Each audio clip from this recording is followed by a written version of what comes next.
അപ്പോൾ നമ്മൾ ദിലീപിനെ കുറിച്ച് പറഞ്ഞു. ഇനി പറയാനുള്ളത് ഇപ്പോഴത്തെ യങ്സ്റ്റേഴ്സായ നായകന്മാരിൽ പൃഥ്വിരാജ് എനിക്ക് തോന്നുന്നൊരു പൃഥ്വിരാജിൻ്റെ ശരീരഘടനയും രൂപമൊക്കെ കണ്ടപ്പോൾ എനിക്ക് തോന്നുന്നൊരു ഇംഗ്ലീഷ് ആക്ടർ പോലെയൊക്കെ തോന്നി. നല്ല എന്താ പറയുക, ശരീരം വളരെ മനോഹരമായിട്ട് നോക്കി നടക്കുന്നൊരു കലാകാരനാണ് പൃഥ്വിരാജിൻ്റെ കൂടെ ഞാൻ ആദ്യം അഭിനയിച്ച പടം എന്ന് പറഞ്ഞാൽ നന്ദനാണ്.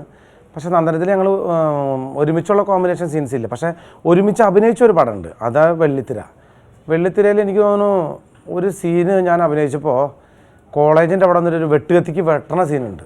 അത് അന്ന് ഫൈറ്റ് മാസ്റ്ററും എല്ലാവരും കൂടി ലോറി വന്ന് നിൽക്കലും വെട്ടുകത്തി വീഴും വേണം, ഞാൻ വീഴണം, പൃഥ്വിരാജ് എന്നെ പിടിക്കണം, തിരിച്ചു നിർത്തണം, ഒരേ ടൈമിങ്ങിൽ വളരെ മനോഹരമായിട്ട് ടൈമിങ്ങിൽ ചെയ്ത ഒരു സീനാണ്. ഈ കോയമ്പത്തൂർ വെച്ചിട്ടാണ് ആ സീൻ എടുത്തത്. അതിലെ നവ്യ നായർ എൻ്റെ അനീതിയായിട്ട് അഭിനയിക്കുകയാണ്.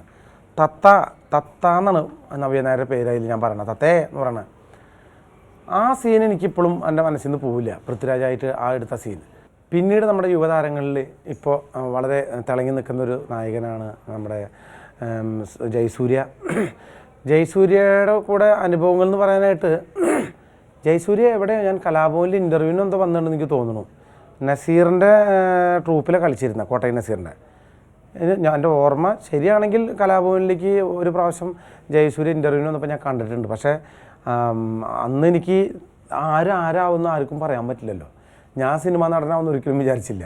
ജയസൂര്യ അന്ന് വന്നപ്പോൾ ഇന്നത്തെ ഒരു നായകനായിട്ട് വരുമെന്ന് ഞാനും വിചാരിച്ചില്ല.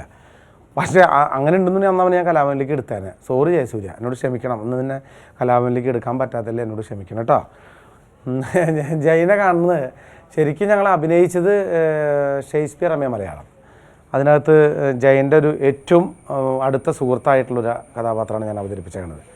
അത് എനിക്ക് തോന്നുന്നു ആ പടത്തിൽ തന്നെ നാടകങ്ങളൊക്കെ കുറിച്ച് ഏറ്റവും ആളുകൾ ഇപ്പം മറന്നു കിടക്കുന്ന സമയങ്ങളാണ്. കഥാപ്രസംഗമായിട്ടും നാടകമായിട്ടും ഇതെല്ലാവരും മറന്നുപോയി എന്നുള്ള, ആ കലയെക്കുറിച്ച് ആരും ചിന്തിക്കണ പോയില്ല എന്നുള്ളതാണ്. ആ പടം ഷേക്സ്പിയർ എന്ന മലയാളം എന്നുള്ളത് നാടകത്തിന് ഒരുപാട് ഓർമ്മയിലേക്ക് തിരിച്ചു കൊണ്ടുവരാനായിട്ട് കഴിഞ്ഞിട്ടുണ്ടെന്ന് എനിക്ക് തോന്നുന്നത്. ആ പടത്തിലാണ് ഞാൻ ജയസൂര്യനെ ആദ്യം അഭിനയിക്കുന്നത്.